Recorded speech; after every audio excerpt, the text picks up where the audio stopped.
Good afternoon, everyone. Thank you very much for joining us.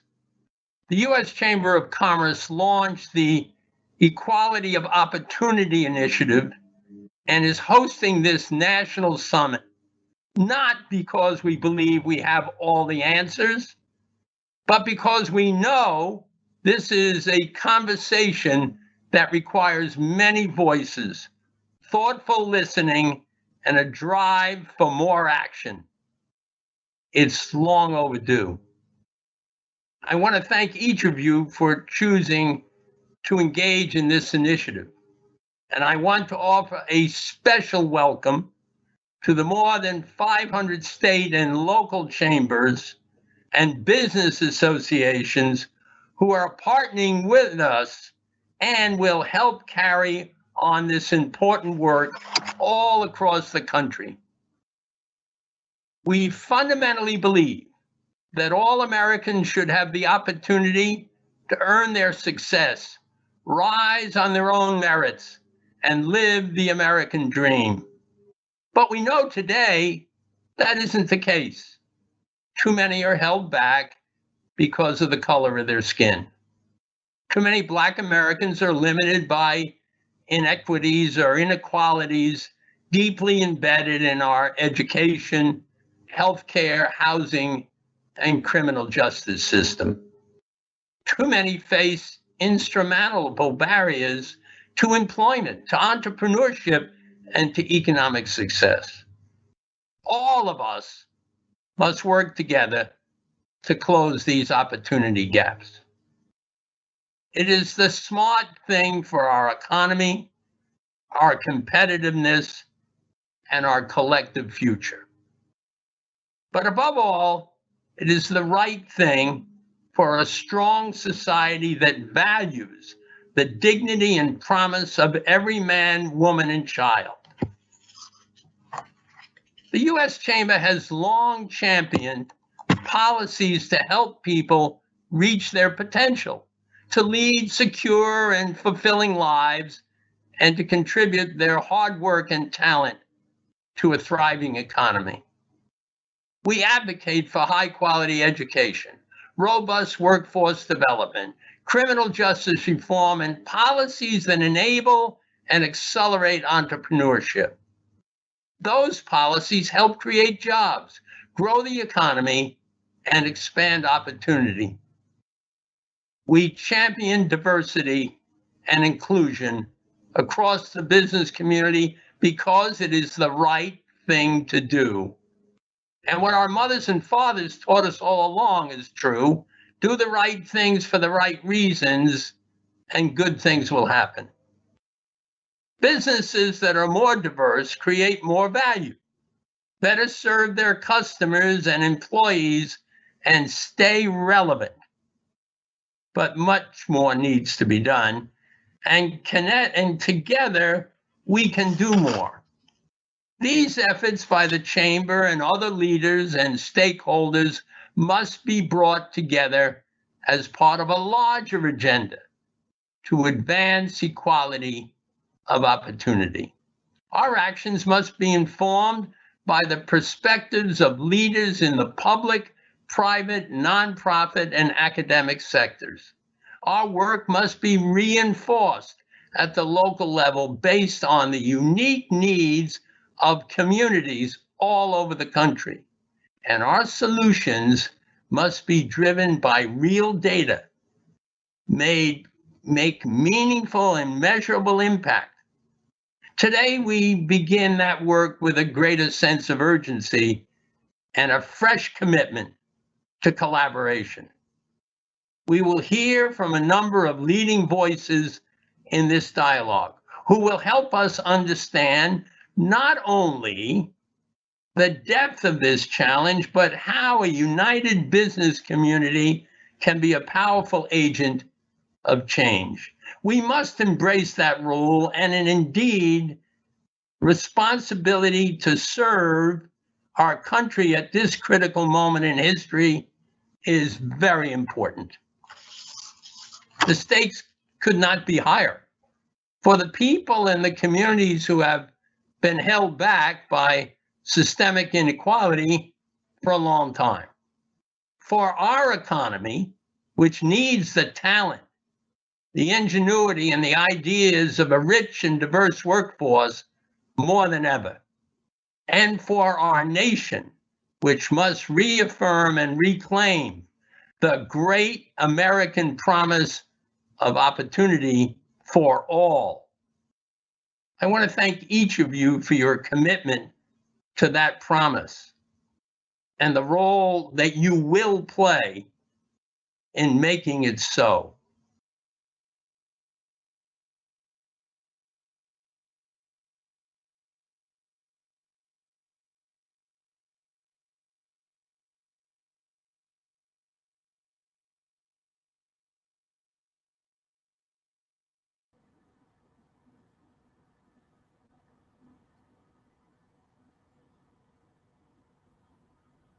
Thank you, Tom. I think you've set us up very, very nicely for what is something that everybody is talking about these days. It could be a difficult conversation. It could be an uncomfortable conversation. It could be an awkward conversation. But I say it should be an honest conversation. I saw the slide right before we went on. It said creating systemic opportunity, how the business community can lead. And so I think if you're a person of color, you're going, welcome to my world.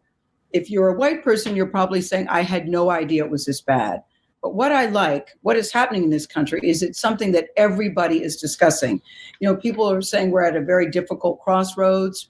We're at an inflection point. We're at a tipping point. All of that is true.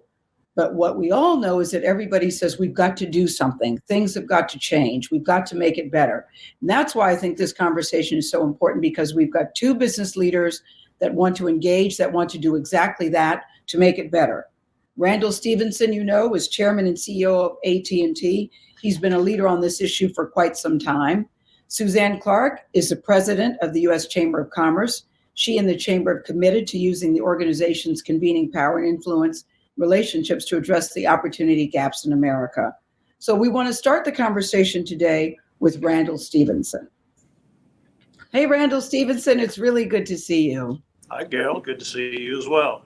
Let me just say this to you. You know, they say they do everything big in Texas, starting with even COVID outbreaks. As you know, Texas, California, Florida have the biggest outbreaks right now. So I'm curious about how it is for you in Texas. Are you okay? Yeah, I'm okay. My I know family's you are, okay. but I'm talking about your state. Yeah. But yeah, the state is, you said it, we're experiencing a spike. And we reopened this economy, which I thought was very, very important. I don't think, though, we in our communities are executing as we should to ensure that we mitigate the spread of this. And so, you know, just the basic things of wearing masks in public, I just see us being too lax, and I think we're seeing the results of that. So it's time for us to kind of just shore up what we're doing, and let's live responsibly and behave responsibly in our communities. But this is the thing about COVID, Randall, is, you know, it went from COVID, a health crisis, to a financial economic crisis, and now we're in the middle of a racial crisis. Really, it's racial strife all over the place. It's like you've got three different things going on at the same time, none of them good. The world is in such an unsettled place, dare I say a very painful place for most people, where we're all trying to figure it out, all trying to figure out what to do. And, you know, I've heard you say corporate leaders need to step up. And this is the thing that I like about you, Randall Stephenson. You started talking about Black Lives Matter back in 2016. This was before George Floyd, before Ahmaud Arbery, before Breonna Taylor, before Rayshard Brooks. So I'm wondering what was going on in your life in 2016 that you said this is something that we need to pay attention to. Did you have a Black friend that said, hey, Randall, you need to pay attention? What happened? It was a culmination of things. You know, you had the Michael Brown situation in St. Louis, an unarmed Black man shot and killed. And you had another situation right on the heels of it up in Minnesota. Then you had Baton Rouge. And then you're looking out behind me. You could look one block this way. 5 police officers were killed as kind of as a result, as this all kind of led up to that moment. And I had a very close friend who is Black. I spent the weekend with him last weekend, in fact, and he and I had a very candid conversation. And I was about to give a talk to a group of our internal employees. And after that conversation, I had a speech given to me that I was going to make, and it talked about the need for tolerance. And I remember looking at this and just telling you that this is not about tolerance. Every time we talk about race, people want to talk about tolerance. We've blown through tolerance. It's time to set tolerance aside. And I made the comment, tolerance. I never want to be tolerated, Randall. I never want to be tolerated. Who does, right? I don't want to be tolerated, right? Yeah. And so it was time to say, look, we have an issue. And in America, we had an issue in 2016. We pick our head up here in 2020, we got the same issue. And so I know you are getting tired. I'm tired, but it's time that we step up. And as I've said, corporate America cannot sit this one out. But does this feel different to you? Are you seeing different conversations, having different conversations than you've ever had before? They're radically different. And to that point, that corporate America can't sit this one out. CEOs are all leaning forward and saying, look, we have a problem. You cannot watch the George Floyd encounter and walk away with anything other than saying we have a problem. And as a result, we have to engage. And the business community is finally recognizing and saying it's time to engage. And guess what? Our politicians are telling us that we're out of our swim lane. We were told this yesterday, that we're out of our swim lane. And I'll be honest with you, I get a little frustrated because at least we're in the pool now. And I feel like right now, as of yesterday, our Senate isn't even in the pool. And I would be happy to step out of these swim lanes and not have to engage as CEOs the way we are if the Senate and our Congress people and our leaders would get into the pool. Why do you think, Randall, it took CEOs in corporate America to really notice this? Because this is not a new problem, as you point out. What took so long? So I'm in the BRT, and so I'm very active in this process through the BRT, Business Roundtable. Mm-hmm. And think about that group of 200 companies. We have 15 million employees. That's how many people work for the BRT. When this situation hit with the George Floyd and then the other situation, Breonna Taylor and so forth, our employees started saying, where are you? Where are we as a company? Where do we stand as it relates to these issues? And we can't tell our employees that it's not our swim lane. Our employees expect us to engage. So I think, candidly, what's happened is our employees are pushing CEOs in corporate America to engage on this. As a CEO, is it a moral obligation or is it a business opportunity? Are they mutually exclusive? They're not mutually exclusive. First and foremost, it's a moral opportunity. This is an issue of justice, period. And what we're dealing with here is patent injustice that is pervasive as it relates to the Black community and interactions with law enforcement. So, we're a country that is premised on the idea of justice. The opening paragraph of our Constitution said it's to establish justice and ensure domestic tranquility. And if you think about that, those are in that order for a reason. You don't get domestic tranquility without justice. And so we have a moral imperative to ensure that everybody in our country has access to justice. Now, set that aside, domestic tranquility, there's a business imperative. We as businesses do not thrive without domestic tranquility. And so if you want domestic tranquility and the business proposition that goes with it, you better have justice on the front end. So they go hand in hand. I don't think you can separate the two of them. You see CEOs getting involved in policing? CEOs are now involved in policing. At the BRT, I've been asked to head up a subgroup that tackles what are the changes that need to happen to policing in order to ensure that we have just treatment for all Americans. And it's a controversial topic. And as I said, we've been accused of getting outside of our swim lane. We have to deal with this. And so we are tackling this issue. We're engaging with Congress, both the Senate as well as the House, on what would a policing bill look like that would represent true reform of policing. Not refinement, not improvement, but fundamental reform of policing. So listen, that may be out of your swim lane, but the business opportunities and diversity in your company is certainly not out of your swim lane. I hate the phrase color blindness. I think it should be color conscious. I think Melody Hobson said the other day, color brave, because I'm wondering what you do to foster people of color in your company, because career development is really not an accident. Somebody mentors you, somebody pulls you aside, somebody includes you, you're invited to different kind of meetings. What are you doing specifically at AT&T to make that happen?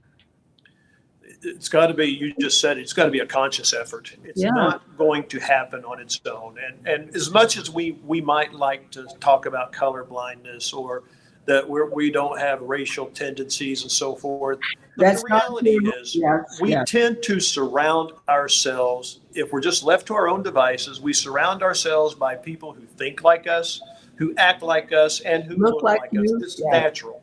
And so absent some kind of fundamental effort to drive diversity, it's not going to happen on its own. And so you have to put in place mechanisms and programs and efforts and track them and build a culture around it, because it's not going to happen on its own. Everybody always says they want to do that, Randall, but the figures tell a different story. When you look at the workforce, you look at diversity in the top positions in the C-suites, you look at diversity in the managerial levels, it's not there. Not much really has changed. I would be hard pressed to argue with you on that, Gail. And look, I think all of us in corporate America are saying, I better look in the mirror myself too. And have we, AT&T, done enough? And you know what? What's your answer? What's your answer? No, I would have to answer candidly, me as CEO, I have not done enough. And there is more that we need to do. And I think our traditional diversity and inclusion efforts, I think they've been a really good start, but I think it's now time to step these up and to think differently about diversity and inclusion and how we begin to truly move the needle in this regard. Because do you agree, people say we have equality, but it's not a question of equality, it's a question of equality and equity. Because you can give everybody the same computers, that's equality. But if they're not set up to know how to work the computer, have the proper apparatus to go with the computer, that's not the equity. You're not set up for success, is the term I've often heard in business America. Yeah, I think it's hard to argue. And I think we're all going to have to be mindful and we're going to have to accept it. We're going to have to admit it. We're going to have to say we have a problem. And now we're going to have to get after it. We're business people. Once we've identified a problem, I don't think there's anybody in the world better than American business people at addressing a problem. Okay. So here's a situation where we have a problem. We need to get after it and tackle it as we do as business people. And what's the reaction you're getting from fellow CEOs? I thought Alexis Ohanian did something that I thought was extraordinary. He gave up his board seat at Reddit. And I said, but Alexis, you could have just added a person of color. And when I say this, it's not just add a person of color, it's adding a qualified person of color. And there are a lot of people like that. He said, yeah, I could have done that. I could have added someone, but I wanted to send a message that was more than just symbolism, that I'm giving up this seat because I think it's important for you, whoever that is, to have a seat at the table. I think that's very powerful. It has to start at the top, and your board better reflect what you want all the way down into your company, because if you don't affect it at the most senior levels of the company, it doesn't find its way down to the bottom. But I want to challenge something you just said. Okay. That we don't want to just put a black person on our board. It needs to be a qualified black person. We need to stop qualifying that. If somebody's going to come on the board of AT&T, they're obviously going to be qualified, and I don't think we ought to feel compelled to say qualified with black. Oh, that's a good point. Putting a black person on our board, we don't have to say they're qualified. They're a black person, they're on our board. Randall, that's such a good point. You know what? I never thought of it that way, because I've heard too many people in my ear say, well, they just put so-and-so on whatever position because they're black. And I've always taken umbrage to that, to say, well, I wouldn't be me, fill in the blank. So-and-so wouldn't be there if they weren't qualified to do it. So you're right. You don't need to. We shouldn't be defensive about that. I tell you, if somebody comes on the AT&T board, they're qualified. Okay. You're so right. So are you satisfied with what's happening in your own house? It doesn't sound like you are. No, of course I'm not. I mean, look, just the data doesn't support that I should be satisfied. So why would I be satisfied? Am I satisfied that we right now as a board and as an executive team are focused on this and we're committed to moving the needle? Yes, I'm satisfied that we're focused and we're oriented, but we got to go. We got to make an impact. We got to. You have a plan to do that, Randall? I understand you're stepping down July 1st. True, are you I still? am. I'll be, in fact, I'm about to host my last board meeting as CEO here in the next couple of minutes. And I'm being replaced by a gentleman named John Stanky. Who is I another, think has, Randall, who's another white man. That, it seems like that would have been an opportunity to have a woman or a person of color. fair challenge, right? Yeah. And to your point, we ran a I'm sure process. Mr. Stanky's very nice. Nothing against Mr. Stanky. Just want to say. And we ran a process, and our process landed where it landed with Mr. Stanky. But I will tell you, Mr. Stanky has made probably the biggest moves in media, in our acquisition of Warner Media, being the first to actually institute and institutionalize diversity requirements in our media business. And if you're going to be in front of the camera or behind the camera, we have diversity tracking and requirements in terms of what diversity looks like in a media business, which is unheard of before we came in doing this in media. So I think John is going to prove that he will move the needle for AT&T even further than I took it, and I'm actually very energized with what he's doing right now with this issue. Well, go Mr. Stanky. Very interesting name for that job. Go Mr. Stanky. And Randall, we're cheering you on in your next chapter. Do you know what are your plans? Have you decided yet? I told my wife, I committed to her, I promised her that I would make no commitments for 6 months. And she said, yeah, right. My biggest worry, Gail, is in 2 months, she's going to look at me and say 6 months is too long. No, she's going to be glad you're home. You're one of the good guys, Randall Stevenson. Thank you very much for taking the time. Good talking. I really appreciate it. Stay safe. Suzanne Clark, you're up. Suzanne is president. Hey, could you hear that conversation? Could you hear it? It was fascinating. I know. I think so too.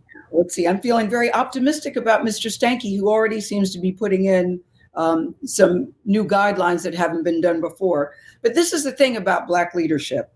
When you look at the Fortune 500, there are only four Black CEOs in the top Fortune 500. What is wrong with this picture, Suzanne? You all are in a position to say, hey, got some splaining to do. Look, and some acting to do, right? Enough words. So the issue is we believe we need to look at a whole process, a whole ecosystem of Black business talent. We need to start encouraging people at the high school level that that's what they want to study. At the college level, we need to start building, as we are with our partnerships with HBCUs, we need to start building internships and experience and networks for rising Black business leaders and students to engage them in this work. And then we need to keep it going. We're doing work with the National Association of Corporate Directors. How do we ensure there's a big pipeline, make it easy for companies to find Black talent for their boards and for their C-suites? And part of that's work we're doing with our own Rick Wade to take a C-suite conversation around the country to businesses and associations and chambers and say, this is how you do it. This is where you find talent. This is how you cultivate a new network. But is this something, Suzanne, did it have to come to this moment of crisis in our country? And it is a crisis between COVID, between the racial strife, it's like we've got three crises all at the same time: a health crisis, an economic crisis, and racial strife. Did it have to get this bad for people to say, Houston, we have a problem and we need to do something, and now we want to do something now? I don't want to sound too optimistic, but I would say this. I think that there have been 1,000 flowers blooming about some of these issues for a long time. One company doing one thing, one college doing another thing. I think what this crisis has done is maybe brought those flowers together in a sense that it's a real garden. It's a real cohesive piece of work. You know, as we gather today with 5,000 business leaders from across the country and say, enough with the little projects, let's together use our power to create opportunity for all Americans and make sure this work reaches all Americans. How do we tackle diversity on the board? I think it's the same. On the boards, on the board. Yeah, I think it's going to be working with the NACD, the National Association of Corporate Directors, to make sure the pipeline is available and easy and that no company can say they can't find diverse candidates. I think it's continuing to put our own money where our mouth is. We have added 3 Black leaders to our board. You're going to hear from all of them on the program today. And guess what? It's not enough. We need to do more. Mm-hmm. And so a lot of it is looking inwards, pointing at ourselves and saying, what do I need to do to make this different and better and change this time? You have talked a lot about personal networks. Anybody can recruit. I can recruit you and think you're great. The secret, I think, is retaining and setting them up for success and training. How do we do that? I think that is such a crucial point. When we first started our partnership with Howard University, we said, let's take 10 and 12 interns and students at a time. Let's bring people in as a cohort so that they are rapidly expanding a network, and so are we. And that has changed things when you can bring people in as a group and then keep that going with alumni year after year so it builds on themselves. So what do I mean that it changes things? It means that they're training us and teaching us as much as we're training them and teaching them.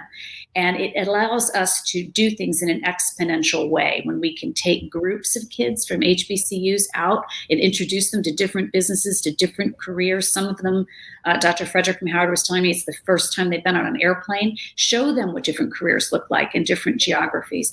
And even if they don't get recruited by that company, they've started a new network for themselves and for that company. And the importance of that networking early on. So I do think that's an advantage that we could give more minority students. Randall Stevenson of AT&T, you know him. He just said that it feels different this time in the ether and the way that we're all thinking and the way we're all wanting change. Does it feel different to you too? And if so, how? It feels different to me maybe in two ways. One is the level of passion, and the second is a demand for action. So it feels that in previous years, there was a lot of talk and a lot of words. And what we're seeing now from business leaders at the U.S. Chamber is people coming to us and saying, what can I do in my community? What can I do in my company? What is the action that I can take? And that's why I'm optimistic that this time it's different, because it has to be. Suzanne Clark, you're so right. I like the note that you're ending, because it has to be. We are sitting here, June 2020. It has to be different. And I think the fact that more people are speaking up and more people are demanding change, both black and white, in a way that I've never seen before. I'm very, very, out of all of this tragedy and pain, I do hope in every crisis there's opportunity. I'm hoping that the game is really changing. At least that's what I'm hoping. Well, thank you so much. We really appreciate you being with us today and lending your voice, because I do think these business leaders coming together and saying, how can we expand the promise of a job and the promise of opportunity to all Americans in every community is a real hope and a real reason to be optimistic. So thank you very much to you, Gail. All right. Thank you, Madam President. Thank you. Now, Rick Wade and Kareem Abdul-Jabbar.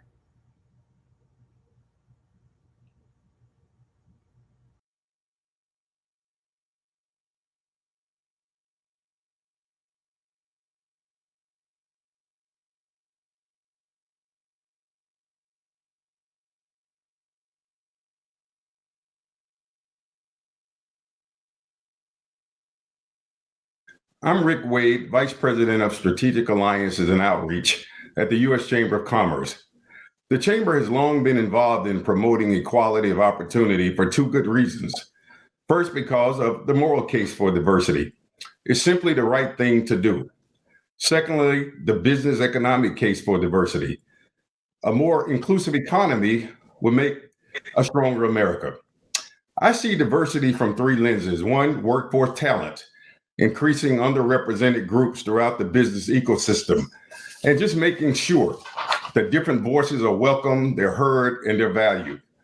Then there's business diversity, inspiring entrepreneurship and expanding opportunity for African-American and other minority-owned enterprises. And then policy, bringing diverse voices into the policy conversation. The Chamber has developed several initiatives to expand racial equity in all of these areas. In workforce, for example, our Next Gen partnership with historically Black colleges and universities, where we're working to develop the next generation of not just business owners, but business leaders.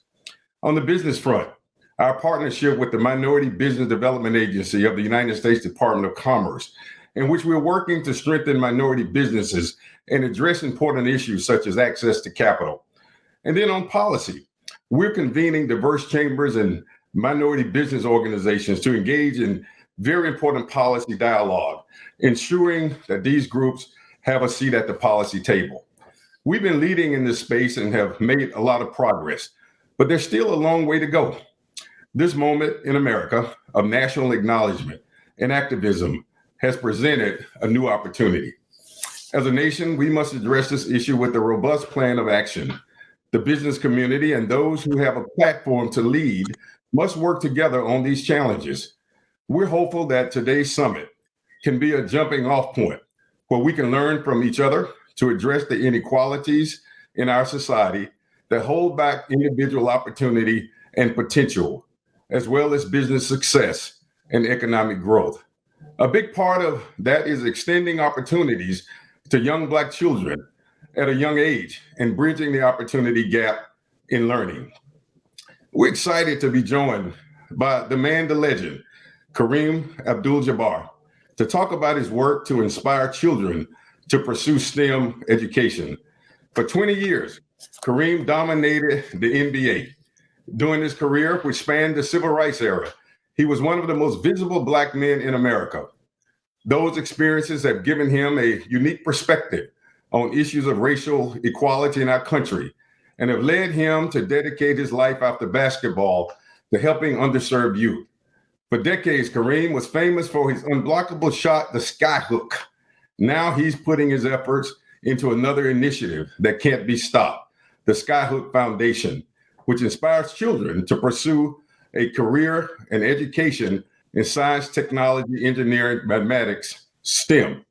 We're really looking forward to his perspective and insight. So let's get right to it. Kareem, thank you for being here. What inspired you to dedicate yourself to this initiative? Why STEM education?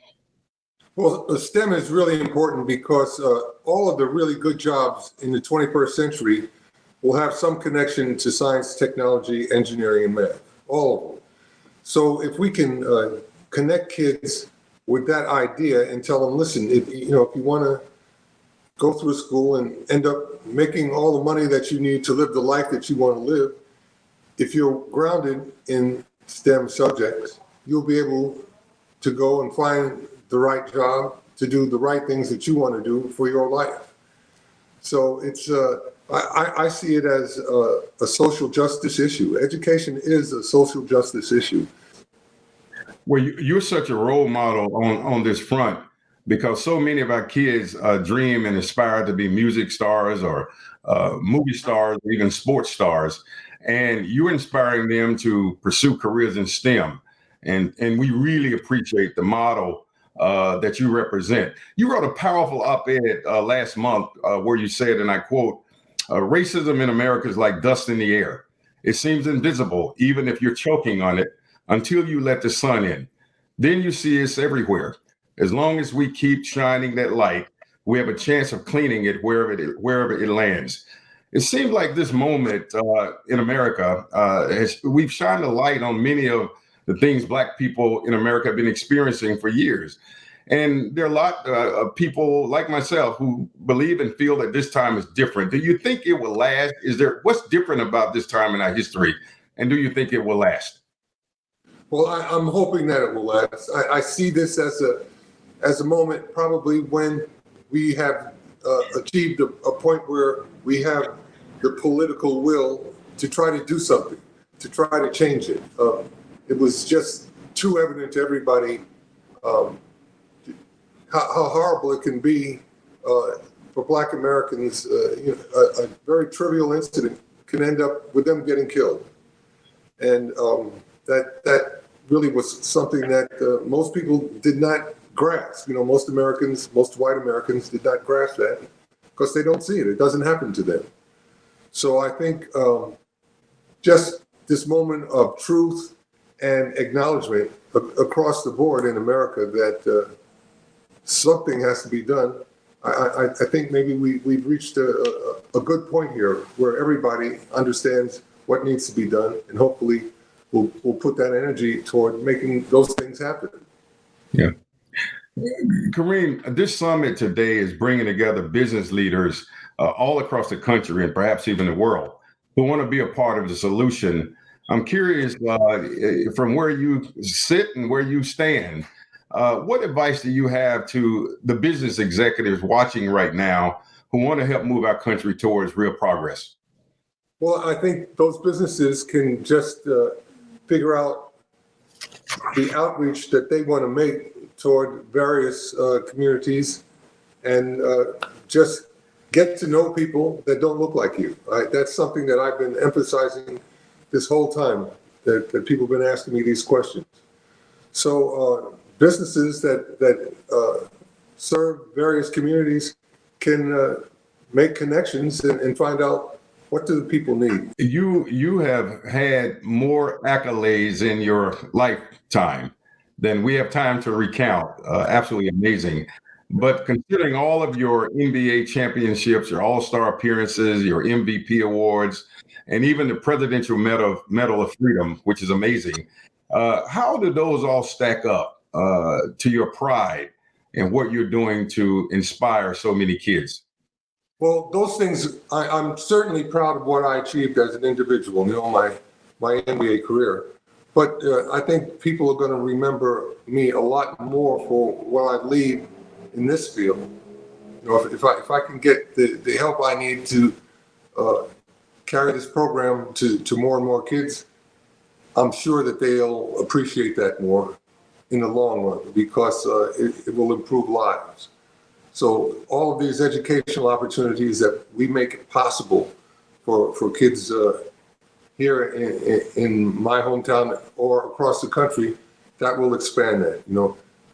Education is definitely a social justice issue, and if we understand that and make it possible, it's going to change everybody's perspective on what we can do in our country, and I'm looking forward to making that happen.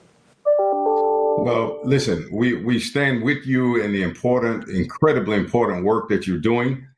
Providing equality of opportunity is our best hope to ensure that everybody has a fair shot, a shot at their dreams, and that those dreams can come true. Thank you so much, Kareem, for being with us, and we appreciate you and your time. Thank you very much, Rick. Hey, keep up the good work, man. You're getting through. You just keep it up. Keep doing the right thing. We're gonna get across the finish line with this. Definitely. There you go. Well, thank you. Thank you.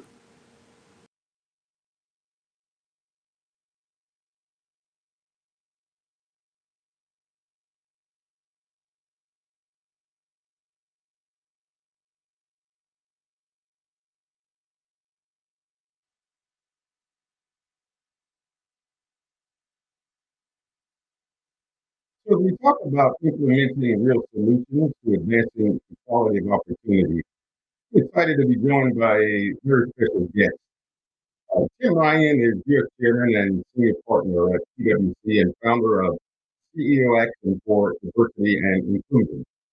Tim and PwC have provided a leading business voice on the matter of diversity and inclusion since 2016. Having just taken his position at PwC when protests against police brutality started back in July of 2016, Tim decided that he wanted to have an open conversation with PwC staff around the country. These conversations inspired him to do even more, to have similar conversations and dialogue with CEOs, intentionally starting the CEO Action for Diversity and Inclusion Coalition. Today, more than 1,000 CEOs across America have signed on to this pledge for diversity and inclusion and committed themselves to putting their actions behind their words. Great. Hi, Rick. How are you? I'm good. Good to see you, and thank you for being with us today. You said, and you spent most of your life, you said, not talking about race. But in the past few years, you've started quite a lot of conversations about the topic by leading PwC employees around the world to have frank dialogue about this very difficult conversation. How did you start the dialogue, and just what have you learned? Yeah, so thanks, Rick, very much. And to everybody, thank you for investing the time in this incredibly important topic. Back in the summer of 2016, after police shootings in Dallas, almost 4 years ago to the week, what we learned at PwC is, despite being very progressive on diversity and moving the needle, our people in the summer of 2016 weren't comfortable talking about what was happening in our country at that point in time. It caused us to take a step. Some said was very risky, some said was bold, on July 21st, 2016, we had our first day-long discussion on race in our firm. We shut the firm down for a day, and we asked people all across the firm to spend time in small groups, in our offices, out at our client sites, talking about the topic of race. And what we did is we learned more on that one day than we had learned in our 160-year history. We learned what it was like to be the mother of a Black young man and teaching him how to be pulled over the right way. We learned that some of our own Black professionals carried a PwC business card with them in the event they were pulled over so they could show they afforded the car. We learned that some of our employees didn't feel safe in our offices because of the way people looked at them when they were walking out to go to a softball game in Central Park. What we learned is that the more we talk about it, and frankly, a topic that people are very uncomfortable about, the more we learn from each other. And Rick, it's our perspective from what we learned on that day, and we've continued over the last 4 years. What we've learned is that when people, most of who are incredibly well-intentioned, learn more, then they can really care and drive different outcomes. But from our perspective, what we learned is it's foundational to really make sure we understand what it's like to be in somebody else's shoes. Yeah. Something else I understand, one of the learning opportunities was you said that when you're sort of a work in progress and always learning when it comes to this matter. And to do that, it's important not to rush. But on the other hand, Tim, as a leader of an organization, it's also important to be decisive and to move quickly. How do you balance those two mindsets, and why should other leaders work to do the same? Yeah, thanks, Rick. I happen to be a very big believer in business, and I believe CEOs are wonderful creatures. They can get anything done they put their mind to it. They can enter into new markets. They can fix liquidity issues on a balance sheet. They can digitally transform businesses. This is clearly a topic when CEOs put their minds to it. You can drive different and sustainable outcomes, but it needs attention. And what we've learned over time is that, as someone who's very passionate about outcomes, root cause analysis as to what works and what doesn't work is incredibly important. Being presumptive as to what the challenges are without doing root cause analysis, and take it from me, we've made the mistakes. You end up rushing to a conclusion. I'll give you an example. Like many organizations, 4 years ago, we wanted to do more recruiting of underrepresented minorities, and we made significant progress. We thought we were solving the problem. What we learned is that even when we were able to attract more underrepresented minorities, what happened is their turnover rate was higher. So we thought we solved the problem, but we didn't understand the root cause, and the root cause wasn't purely recruitment. It was also the experience when they came to our firm. And so I do believe speed and passion and decisiveness are important, but I'd encourage us to use the same speed and passion that we do in solving other business problems and business opportunities, but I also ask to bring us the same level of thoughtfulness and root cause analysis around what problem you're really trying to solve. I found if you do both, that is the right balance. Speed and passion, massively important. Decisiveness, important, but root cause analysis and not presumptiveness is an incredibly important aspect of this as well. Tim, let's talk a minute, and we've had this conversation across America about the C-suite. Less than 1% of Fortune 500 CEOs are Black. We've discussed promoting diversity in the rank and file among employee populations, but what's holding us back from developing a diverse group of leaders and promoting them into the top jobs? Yeah, Rick, thank you. And I'll give you a couple of perspectives. I'm optimistic we can capture this opportunity and solve this problem. There's a couple of things that I think are critical from our experience.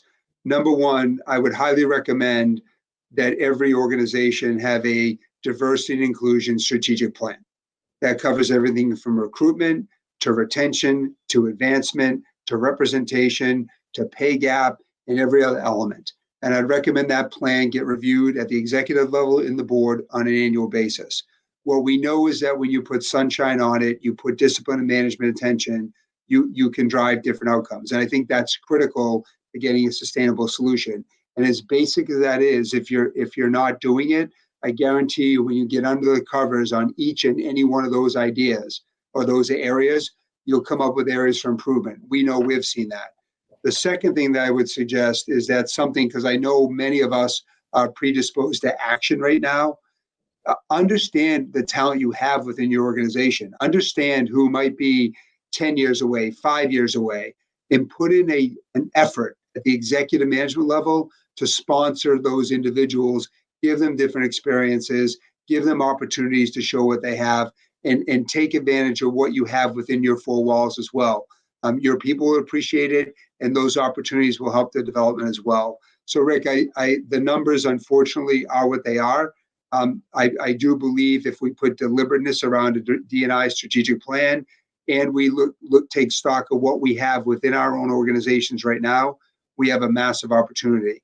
Frankly, one of the things that I worry about is simply everybody going to somebody else's organization, hiring talent away, because all we're doing there is we're not increasing the overall pool. We're simply moving it from one organization to another. I believe advancement of talent, and what we're seeing as a best practice, advancement of talent within your own organization of people you know, is an important way to really capture the opportunity here and improve the numbers. Well, listen, that's great advice to all of the business leaders and others who are part of this town hall this afternoon. Your voice is a huge megaphone for diversity and inclusion. We all agree creating equality of opportunity is just good business. Yeah. And so we're grateful for all of your leadership in the past and in the days and months and years to come. So thanks, Tim, for joining us. Thank all of you for joining this very important discussion. Thanks, Thank you. Thank you, everybody. Thank you, Rick, very much.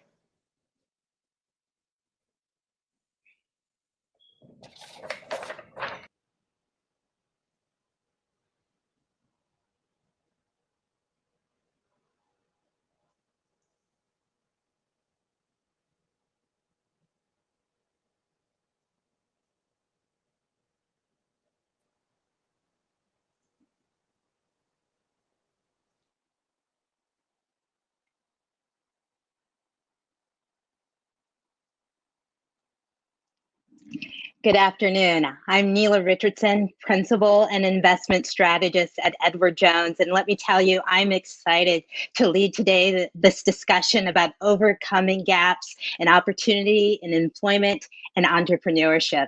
This is something Edward Jones is very involved in, and we've doubled down on our commitment to help with these opportunities for people of color in the communities we serve.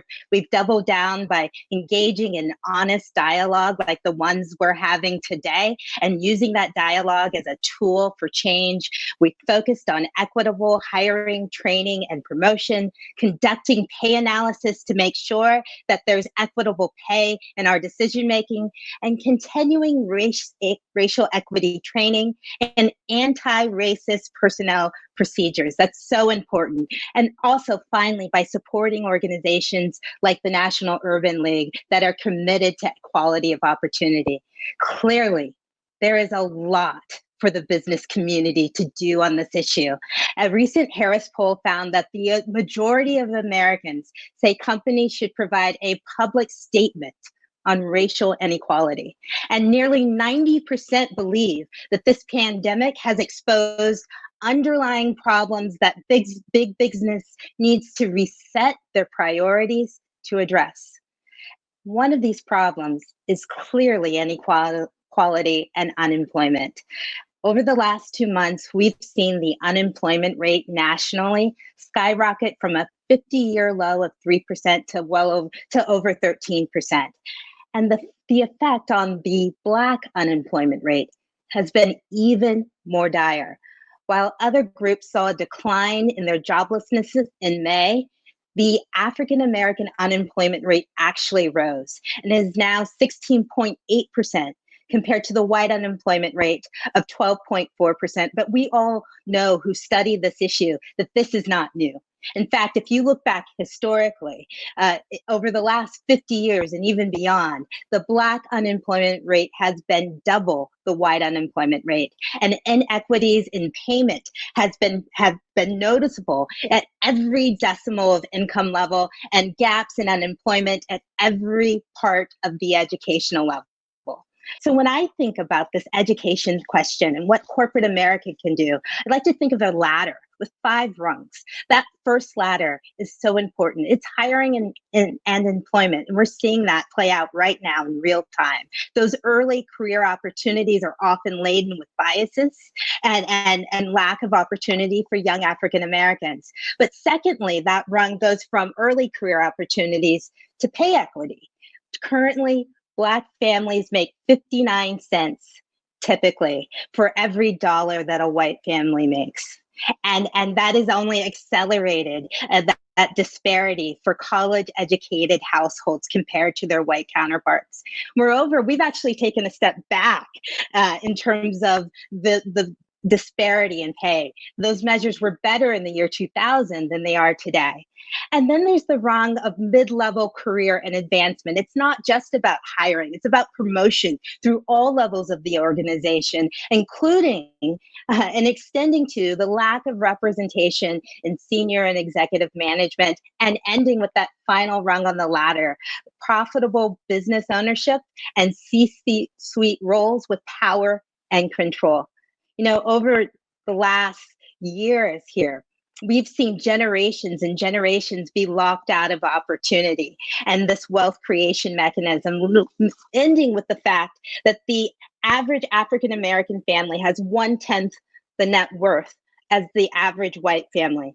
This is such an important moment for the business community to lean in beyond more than words into actions to help fix these gaps at every rung of the ladder. And so that's why I'm so pleased today to be joined by leaders who have been working on these issues for a very long time. Joining me today is Bob Girardelli, co-founder, president, and CEO of Sky'sTheLimit.org, and Mark Wilson, President and CEO of Chime Solution and member of the U.S. Chamber of Commerce Board of Directors. Thank you both for joining me in this conversation. I'm going to start with you, Mark, because I think you understand hiring underrepresented communities very well. Chime Solutions has customer contact centers across the country placed in underserved communities with high unemployment. Could you describe your experience in tapping into that local talent? Yeah, well, thank you, and thank you for the question. It is our work that we're really passionate about, and going about that work intentionally, where we've gone in these into these underserved communities where we know that there's a lot of resources around talented African American individuals, and so we just decided that if we were to go where and to address some of the issues that we know really are resident in the African American community with respect to work, and that is transportation. It has to do with childcare. It also has to do with stable housing. But just to take the transportation issue out of play, we, with intention, located our facilities in underserved communities in Atlanta, Dallas, and Charlotte at the moment, with plans to expand that across the whole country, with the goal of trying to create 10,000 opportunities for those that we know are talented and deserve them. Mark, you've hit on a key issue in the infrastructure barriers to finding these opportunities. I once read an article that a woman was trying to find a job and it took 60 bus stops to get to that job interview because the job opportunities are often not in the communities that need them the most. So I just want to follow up before we jump to Bo on this entrepreneurship question. You focused on professional development training as well as trying to narrow these barriers to finding jobs in the first place. How do you play on that strength? How do you develop workers over time so that they can move up this career ladder? Yeah, see, I think the biggest misconception or stereotype when it comes to underserved communities and the talent that exists there, and that is that the talent really isn't there. And we're disproving that. And what we've done is gone in and with intention, with an investment mentality to make sure that we're investing in the folks that we're bringing into our company and to give them a chance to be all that they can be. And it's proven, to be so successful. Here you have a resource pool of talent that no one has taken the time or the effort to go into those communities and invest in the folks and take advantage of the talent to their benefit, to the community's benefit, to the companies that would go in and make the investments to their benefit, also to the customers that we serve. Everybody's winning in the equation. It just makes good sense for us to take the time to invest in the folks that we know have the talent when invested in to do good work and to excel. So it's worked out really well. And again, we're trying to expand this model across the whole country and give those that are in these communities the chance that they need to get ahead and for everybody again to benefit from.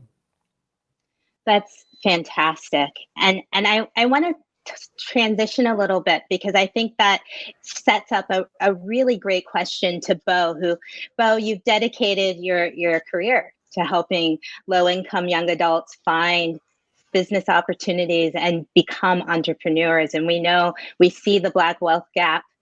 We know that Black businesses are underrepresented in our communities. And so there are so many challenges facing Black business owners, especially today amid COVID-19.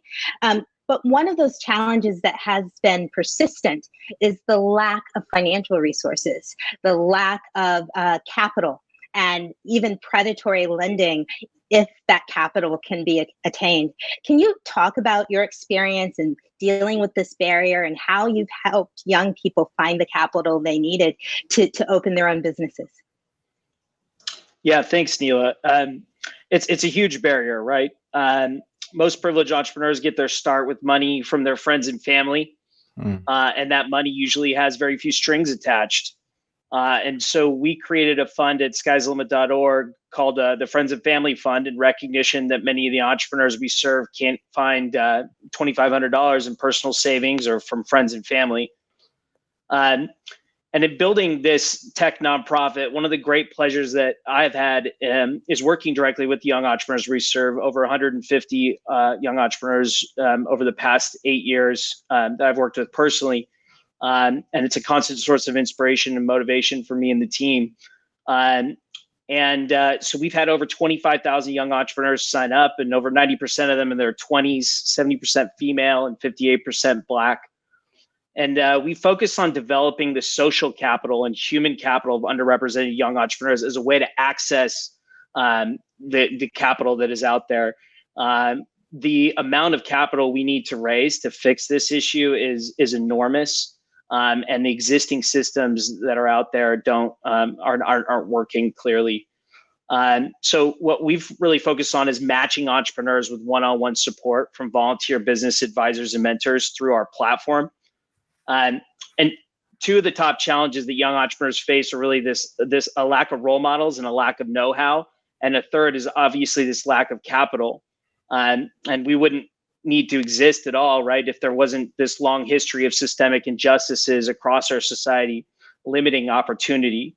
And the biggest opportunity we as an organization see for impact is connecting the 11 million plus aspiring underrepresented young entrepreneurs nationwide with these 10 million professionals who say they're interested in skills-based volunteering. But we got to build our services and what we do into the lifestyles of the people we exist to serve. And for us, that's really meant going digital, building an app to facilitate personal relationships. And in 2020, we know that meaningful relationships between strangers can start online. And those relationships can drive real impact for young entrepreneurs. Let me tell you about Brianna Williams, incredible founder, good friend, sits on Sky's the Limit's board of directors. She launched a social enterprise called Katrina's Popcorn, and it's a gourmet popcorn company with a mission to support her fellow survivors of human trafficking. And one of her advantages is that she used a 33-year-old family recipe for Cajun popcorn that's tried and tested. And while her competitors were making these overly bland and overly sweet popcorn, her business has been really successful going in this different direction. Part of how we think about accessing capital is not just accessing loans and accessing grants, but really driving sales for our entrepreneurs' businesses. And so she's gotten support and access to people who are decision makers. And she recently landed a large deal to stock her popcorn in the kitchens of a major medical group. And so that we think that the best kind of capital is often profit, right, from the sale of goods and services. So we're thinking about it from multiple angles. Bo, I want to stay on Brianna just for a second, because I wonder if you're touching on something that is much more commonplace. Do you find that with some of the entrepreneurs that you're working with, there is a desire to have a social impact, not just a monetary one, a personal monetary one? Absolutely. Over half of the entrepreneurs we serve have some social impact and mission to their businesses that drives the why behind their work. And Brianna and many others are great examples of that. It's fantastic. One other question to both of you, speaking to where we are in this moment. So many things have happened over the last couple of months. It's just been like a whipsaw for all of us. But one of those things I want to focus on is COVID-19, because it has had a disproportionate effect on African Americans in their health outcomes and job losses, and in the business community. The National Bureau of Economic Research just put out new research showing a 41% decline in Black businesses just in the last 3 months. 41% decline. Wow. In the last 3 months. That's by far the greatest decline of any other ethnic group. So how do you support Black entrepreneurs? And Mark, you are part of this group of Black entrepreneurs. How have you mentored others? How do you support folks, particularly in this challenging time? Yeah. Is it Bo or me? Which of you? Go for it, Mark. Jump in. Well, I so appreciate this question because, our work population today, the demographic of the folks that work for us are largely African American. It's 90-some%. And that just is just the way that because of where we're located, that's who works for us. And typically, pandemics and disastrous situations like what we're experiencing today disproportionately affect them, and most of them don't have the opportunity to do what some of us are able to do and work from home. And so we as a company made it our goal and our mission to try to protect each of our folks and to provide an opportunity for them to work at home. And so over a 7 or 8 day period for all 3 of our locations, we were able to put the technology in place to move all of our folks into a work from home situation. It is just a big impact on those families, we understand. And then another step toward, trying to make sure that the opportunities that are afforded some are afforded all. And a big pride point for us. And beyond that, as an entrepreneur, it's just been, for me, focus and trying to take advantage of the moment that we have today to do things in a more creative way so that we can be viable and that we can be an example of what, talent in the African American community really looks like. And that'd be both at a leadership level through me and the folks that are on our team, which are largely African Americans as well. And then for those that work in our company. And we're trying to be the example all around and trying to teach that to the folks that work in our business that, that they matter and that they can be a good example and that they are special and and talented and all the things that you can say about them. We really are experiencing that and living it out, day to day in Chime Solutions. Great, thank you for that. And Bo. Well, so launching new businesses in the time of COVID has to be particularly challenging. Yeah, absolutely. And it's been particularly devastating for entrepreneurs, most of whom are sole proprietors. And yet so many are maintaining their optimism in the face of new challenges. And I think in short, they're incredibly resilient before this global pandemic, and they remain incredibly resilient today. The other thing is, our young entrepreneurs are the first generation of digitally native business owners. So for them to pivot their businesses online, to deliver products and services virtually, to figure out new ways of operating has been easier for them. And while they've really struggled to find the relief in the SBA and CARES Act, as has been reported, for many groups across the country. We launched a small fund to help our entrepreneurs survive this lockdown, and it's never enough money. But ultimately, when we think of mentorship and what we can do, we need to bring it into the 21st century. And people want to access services, particularly our young adults want to access services online. They want to go to they want a digital experience like they're used to from some of their other favorite other companies that they use. And I think if we can remove a lot of the friction, remove a lot of the problems in traditional mentoring programs, which is what we were before we transitioned, then we can open up the gates to so many more people and really actually scale. And there's there's an interesting component of technology, network effects, where the more people that we serve, the more people are in the community, the more valuable that community is to each individual. What we're really trying to do is get into the science of mentoring and figure out how to make the most effective match as quickly as possible for each person in the community. And by doing that, facilitate these real relationships that go on to have real impact in our entrepreneurs' businesses. And so that's what we're doubling down on. And we've seen a surge from some of our existing supporters like Accenture and Goldman Sachs, and trying to help people who have knowledge and connections develop that in our entrepreneurs, and do so in a voluntary and meaningful way. I love the undercurrent of this conversation, because usually we think of technology, at least before the COVID pandemic, as robots and automation and job loss, not job gains. And now technology is being used to secure jobs, allow remote work, to enable these matchmaking relationships and mentorship that Mark and Bo are speaking of. So it's really flipped on the head, the role of technology and in addressing some of these gaps. So I wanted to ask a final question for both of you, which I will not spare myself. I also answer this question. What is the single most important thing that the business community could do and could have done? And I'll start with you, Mark, that would have made your pathway to success as an entrepreneur easier. Yeah, again, it's a question that I appreciate, and I would say I think it's fairly common answer here that access to capital and a willingness for those that are investing capital to take risk on entrepreneurs like myself that are in a lot of cases afforded those that are in the majority maybe at a higher rate.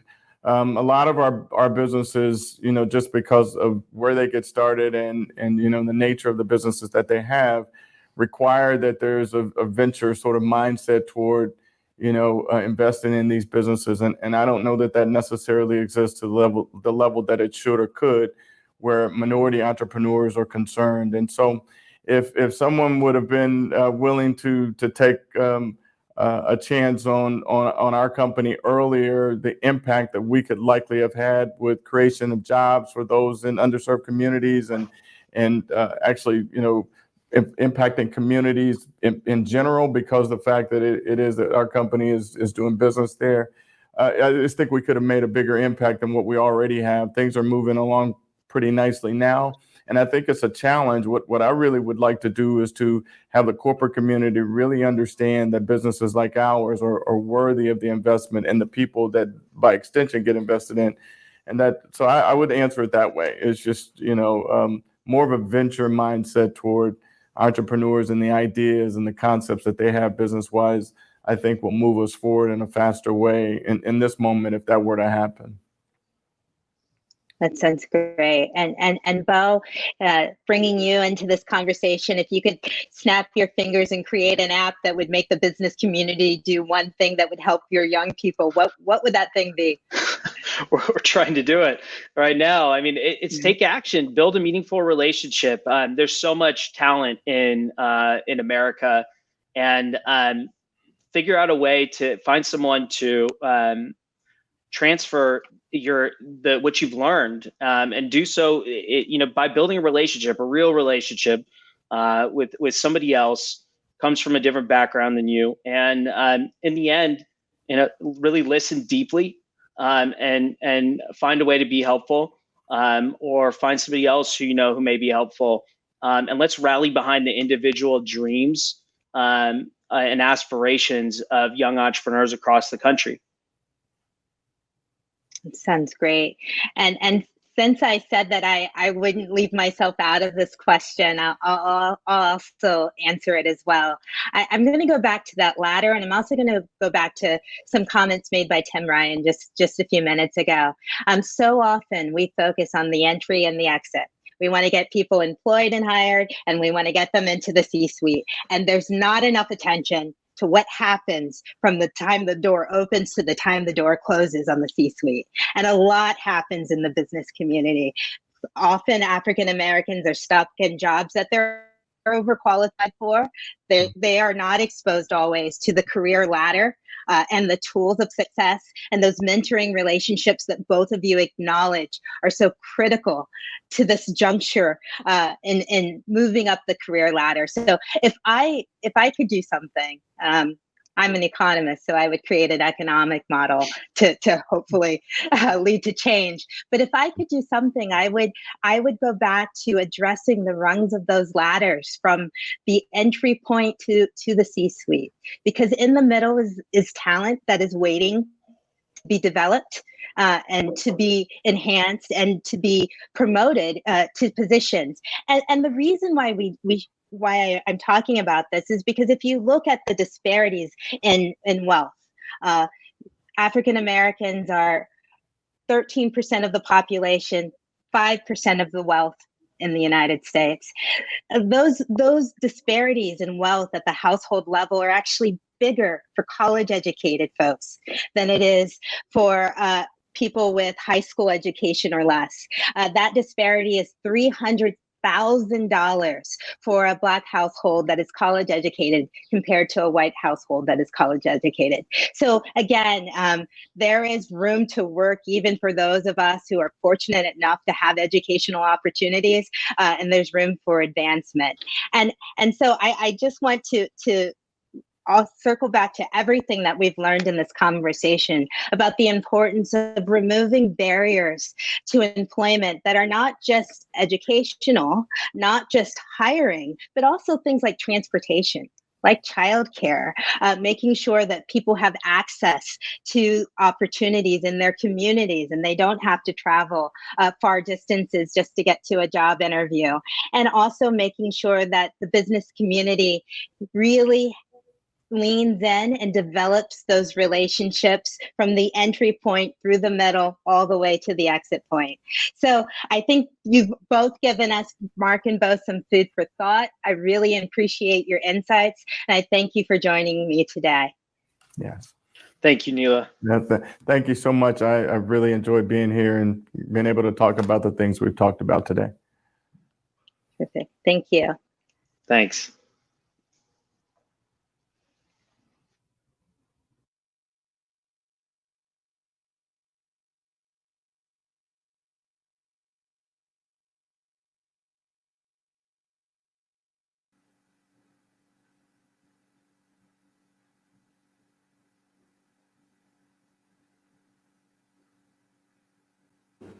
It's an important time to focus on equitable opportunity and a critical point for leaders.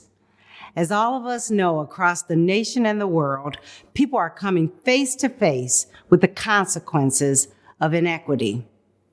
The pandemic has focused our attention, but the root causes have been many decades in the making. Racialized systems, intentionally or unintentionally created, are behind the disparities we see all around us. The systems that determine housing, education, criminal justice, and financial services are producing the same wide gaps we're witnessing in health outcomes. The result is that many of the essential jobs are at the lower end of the pay scale, and people of color occupy most of them. Yet essential doesn't mean greater pay, better benefits, or more stability. In the time of COVID-19, it often means the opposite. But it doesn't have to be that way in post-pandemic era. We know how to do better, and the economic gains would be significant. In fact, $8 trillion more in GDP was the estimate in 2018 if we could close the racial equity gap in the United States. Some might say things are different now than when we released the business case for racial equity, and they'd be right. The times are even graver now, and all of you appreciate the urgency and are looking for ways to take action. We have a window here where people are open to discovery. There is a palpable will, but people still need the skill to act. We are positioned and ready to assist. Joel Wittenberg, the W.K. Kellogg Foundation's Chief Investment Officer, can tell you about an approach we're taking to promote change in one system and what we're learning in the process. What Joel shares may give you ideas about how to widen equitable opportunities in your sector. I hope so. It is vital work for our society, and your leadership now is important. Thank you.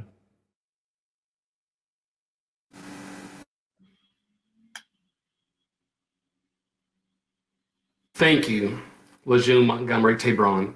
We know she's busy today with the Foundation's own Healing in Action, bringing folks together to promote racial equity. I'm Eddie Harrell, Regional Vice President of Urban One.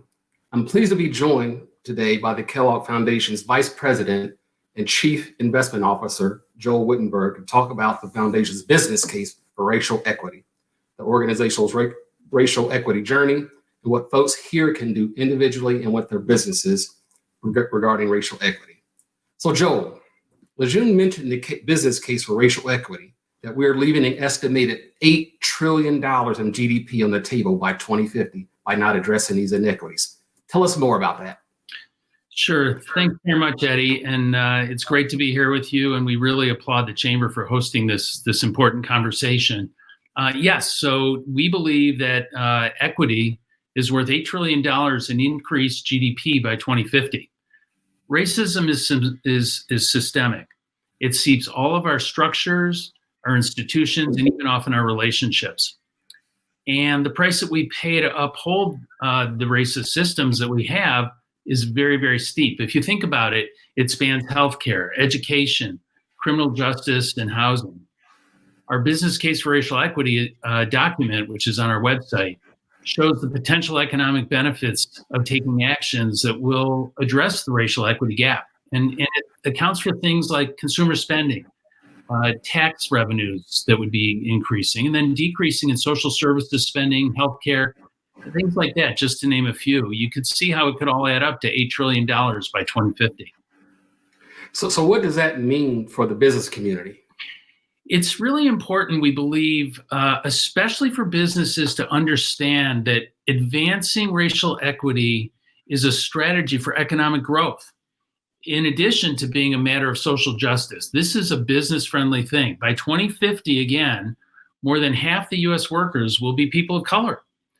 The businesses that properly leverage the demographic shifts that are happening in the U.S., things like recruiting, retaining, and investing in people of color, they're going to be the firms that secure the long-term competitive advantage in the marketplace. I want to be very clear. The winning companies will be those that lean into this growth. And this can only be done if your company's leadership truly believes in this work. The foundation, I see, the Kellogg Foundation is officially established anti-racist organization, correct? Tell us, what does that mean? Sure. So the Kellogg Foundation is a private, independent, philanthropic organization. We were founded by the serial entrepreneur Will Keith Kellogg, that's serial with a C, not an S, in 1930. And from the day we were founded until now, our focus has always been on children. From that day, we know that children live in families live in communities, and for our children to thrive, for our families for our children to thrive, our families need to be able to provide for them, and the communities need to be equitable places of opportunity for everybody. Right now, however, too many communities don't provide equitable pathways of opportunity for the families and our children. So at Kellogg, we're dedicated to that and to building a great future for all children of all backgrounds. So quickly, it's about another minute. Can you tell me where you are right now with that work? Sure. In 2007, our board of trustees publicly committed to being an anti-racist organization. And to make that a reality, we scrutinized every internal policy and practice we went through and made sure and started measuring our performance there. Our workforce in 2007 was 24% diverse. Today, we're closer to 45%. This is ethnically and racially diverse. My team is 2/3 racially diverse, and our combined senior leadership and board of directors are now 50% diverse. Thank you, Joel. I really appreciate that. It's important for organizations to know that if they're going to make a proclamation of what they're going to do, you have to put some measurements to it. So we want to thank you for your time today and pass along our thanks to Lejeune, and thank everybody for today's discussion. Thank you very much. So now I'm pleased to lead a discussion on building the infrastructure for racial equity, specifically as it relates to education, health, housing, and criminal justice. At Urban One, we are deeply involved in these particular issues of equality and opportunity for African Americans. Our company was founded 40 years ago by Kathy Hughes, and since then, Urban One has been the leader on issues that we are discussing today. Through our television, digital, local radio, and syndicated assets, we reach over 80% of African Americans throughout the country, and our work today is just as important as it was 40 years ago when we were founded. In just a moment, we'll bring together some other important voices into the conversation. But first, we want to have a video from Dr. Wayne Frederick, who is the president of Howard University and member of the United States Chamber Board of Directors. Let's roll the video.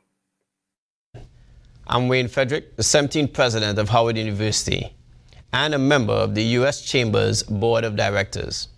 Thanks to the leadership of CEO Tom Donahue and President Susan Clark, I am pleased to add my voice to today's landmark town hall as we forthrightly address systemic inequities across our society.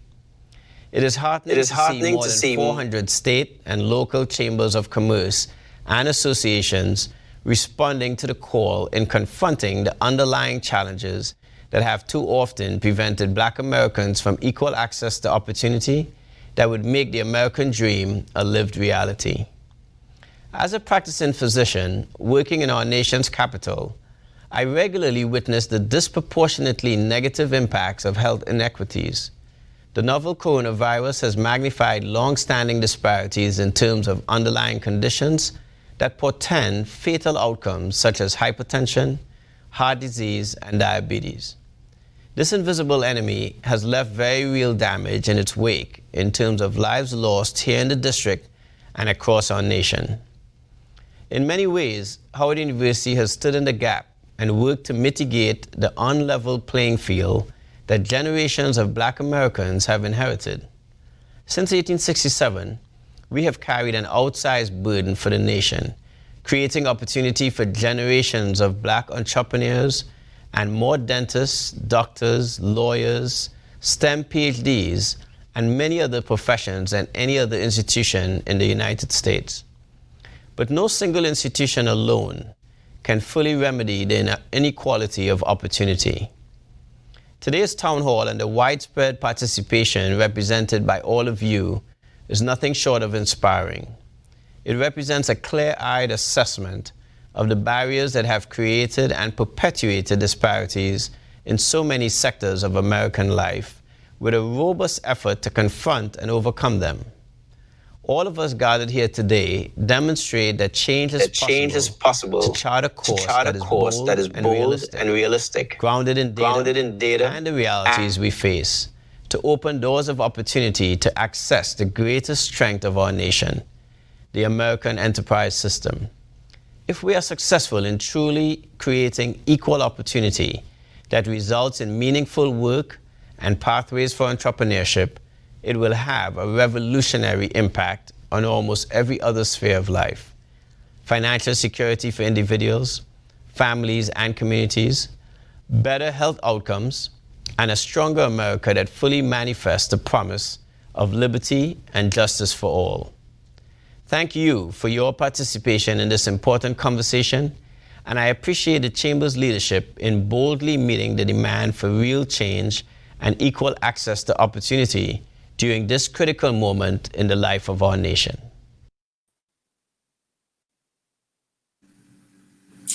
Thank you to Dr. Frederick and his outstanding leadership at Howard University. Now I'd like to welcome our panelists today. First, we have Stephen Benjamin, the mayor of Columbia, South Carolina, and former president of the United States Conference of Mayors. Also, we have Zawadi Bryant, co-founder and CEO of Nightlight Pediatric Care and member of the United States Chamber Board of Directors. And last, we have Margaret Spellings, president and CEO of Texas 2036 and former United States Secretary of Education. Turning first to Mayor Benjamin. Mayor, how you doing today? All right. Well, I come from ladies always go first, but go ahead. Let's rock. Oh, no, they put my notes here first. And that's how we're rolling today. Mayor, you were the first African-American mayor in Columbia, South Carolina's history. Tell us about your journey to your current position and reflect a bit on the challenges African-Americans face as they seek leadership roles. Well, my journey is I think a uniquely American journey. I take pride in being the African seed and the American son. My family came from South Carolina when the last wave of the Great Migration to New York City, where I was born and raised, and I decided to seek my education back here in Columbia as an undergraduate at the University of South Carolina. I will tell you that from my experience there, and even as I look back, my experience to where I am now, where I have the fortune of serving the city that I love in this role and have for the last decade, is based on standing on the shoulders of men and women who labored oftentimes in anonymity for me to have access to the ballot, for me to have access to an education, for me to have access to full participation in the American experiment. Very direct mentors that helped shape my way. Rick Wade, who's a vice president at the U.S. Chamber of Commerce, gave me my very first job. It was not a South Carolinian. I couldn't get a job at the State House where I really wanted to work in public policy. And he was the chief of staff, our lieutenant governor, again, laid the foundation. So my job has been in the incredibly challenging world in which we live right now, where we're all interdependent, interconnected, part of a global economy and global society, is to recognize that I'm a link in that chain, standing on the shoulders of some. And it's my job, not only uniquely as an African-American leader, but simply as a leader and someone who's been blessed in so many different ways, to continue to lend my shoulders to service so that that different generations that think very differently, that incredibly bright and talented, like our two girls, that they would still have the very same opportunities, if not more so than I do. But always humbled every day. Literally, I go to bed at night thankful for the opportunity to serve, and wake up in the morning thinking about how I can go and work my tail off, kick some butt for the people of Columbia and preserving the legacy. You're doing a great job down there, Mayor. So in response to the protests over racial injustice, you responded with policy changes, and it's important, policy changes, including banning the chokehold and with personal overtures like when you address protesters via Zoom. In this moment, why is it important for you to lead on both policy and personal fronts? Well, it's wonderful, as is referenced in the earlier conversations with the leaders of the Kellogg Foundation, where my wife was a fellow when I first met her, and that's how I knew she was really brilliant. And she still has not given me back that compliment. You realize that structural and systemic racism, it's real. So, and there's a broad acceptance of that fact now. So if you're going to deal with it, you have to make systemic changes that go well beyond your temporary time in office.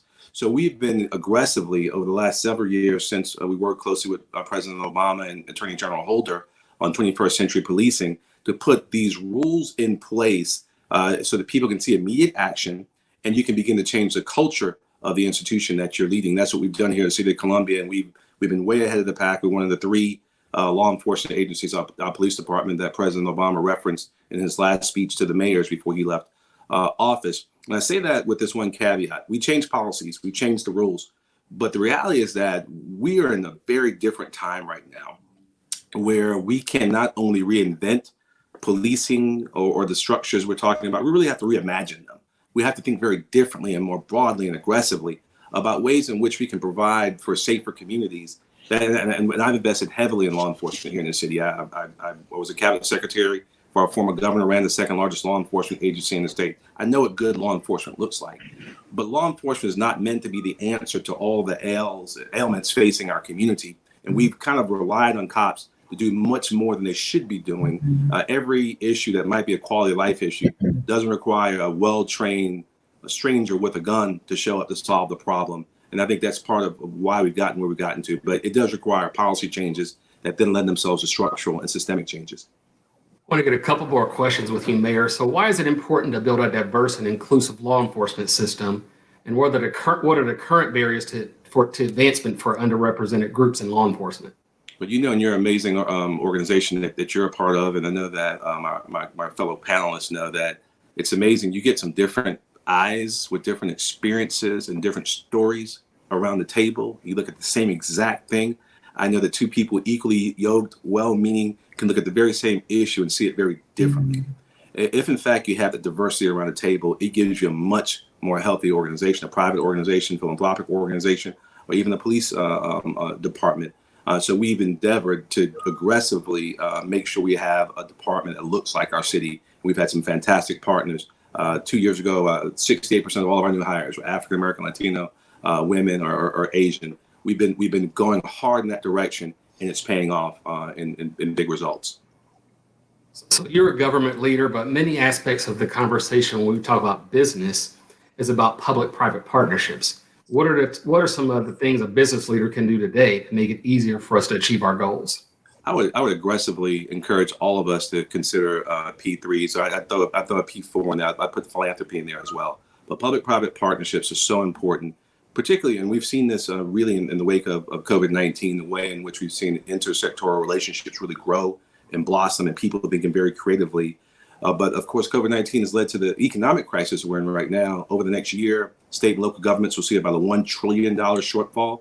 So P3s that help us maybe even unlock the value in certain public assets, if it's water, sewer, or electric utilities, or whatever it happens to be, or philanthropic dollars that come in and help us meet the overall community goals will be more essential now. And I believe people will be thinking more broadly and creatively than even we did 4 or 5 months ago. A strong support of public-private partnerships as well as philanthropic partnerships. It makes a difference, and it's needed right now. So we've talked about government, we've talked about policing, we've talked about business, but let's talk about the basics for a second. Talk to us about the food policy committee you put together to improve access to healthy foods. We were working on this for a couple of years. I actually had to fight to get the very first food policy committee in the state, a citywide one established here. Because, we live in interesting times, and obviously the basis of this entire discussion that we're having, where though we've been blessed and incredibly fortunate that there are people every single day who are living in food deserts who do not have access to healthy foods. We have children who are surviving on school meals and fast food who don't have access to whole grain and healthy fruit.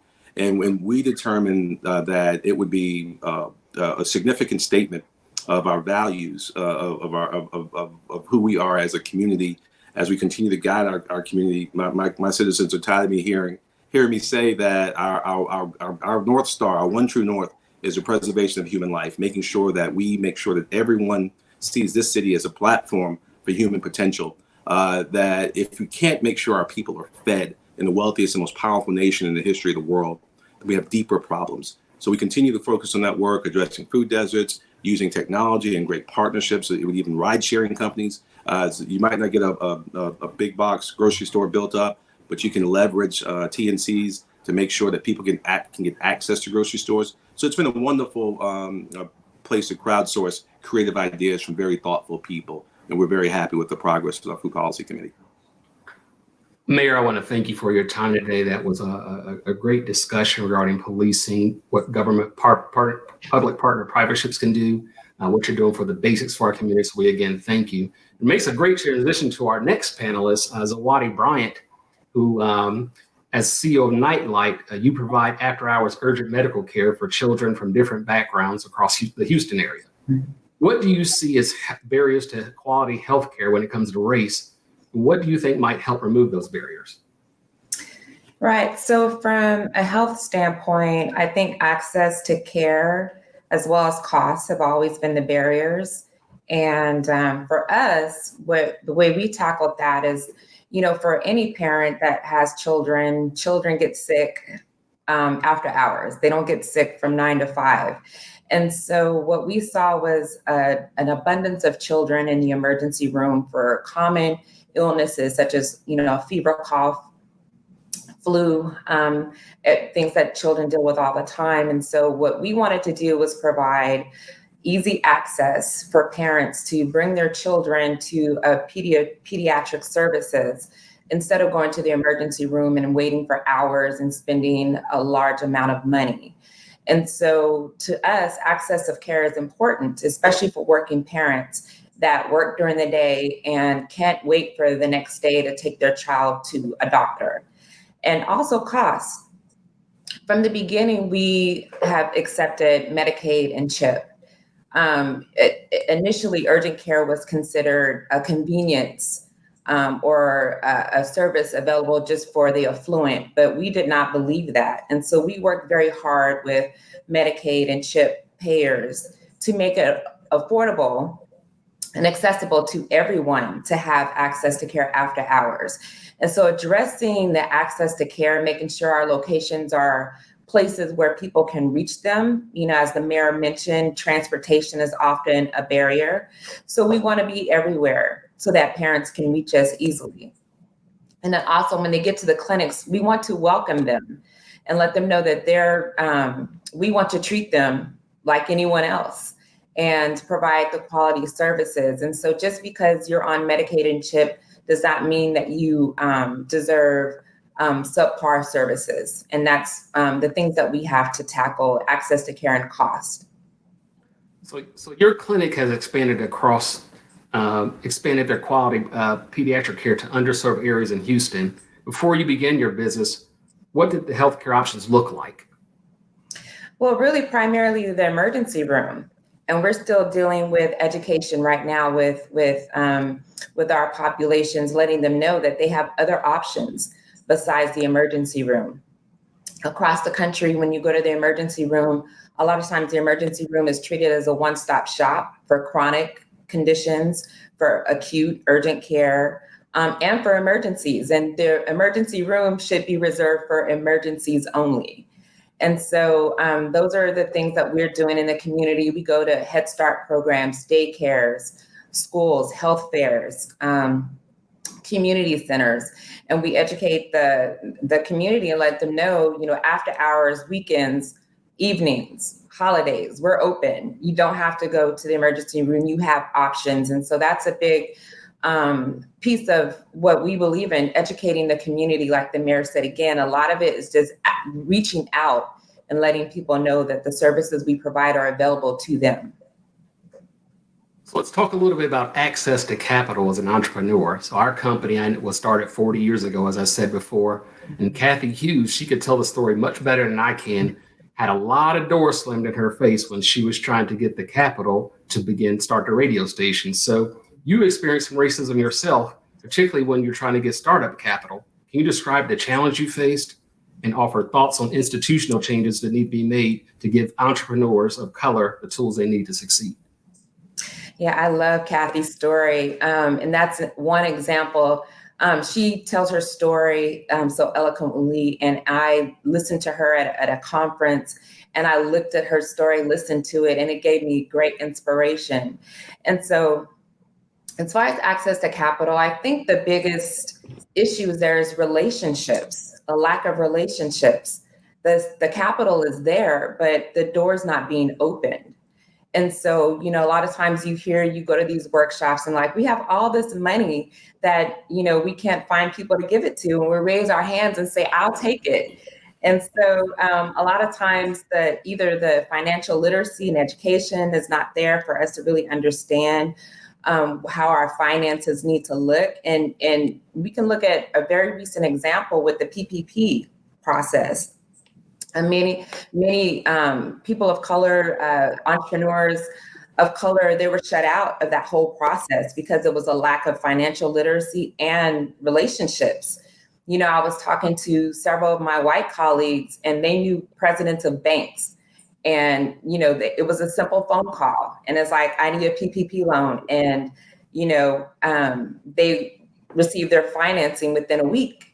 And so that's the things that we're experiencing. Yes, there's capital, but if no one's opening the door and no one's giving you that access, and it's a level of comfort. A lot of this capital is about comfort and who do I know? Who am I comfortable with? And so I faced a lot of hurdles. I consider a lot of obstacles because I had to give them comfort and familiarity with me and my business. And so you have to overcome that lack of familiarity and comfort. When you feel comfortable with someone, you're going to lend them money. And so a lot of times we're looked at, from my experience, as I don't know this person, I'm not comfortable. So there's many more obstacles you have to overcome for them to build that comfort. Let's take one more minute. I have one more question for you. Does access to quality pediatric care for Black children impact their parents' professional lives or career opportunities? Oh, absolutely. I think any parent, I'm a parent, anytime my child is sick, that weighs on my ability to be productive. I'm worried about, setting up doctor's appointments and following up and getting tests and all of that. And so all parents, when your children are sick, that weighs on your productivity as well as your mental well-being. And so, what COVID-19 did was expose the disparities of health in our communities. We have greater levels of obesity, diabetes, asthma, and these are just ones that I deal with children specifically. There's higher levels of pollution in the communities we live, lead in our soil. There's food deserts, as the mayor mentioned. And so all of these things tie into our health.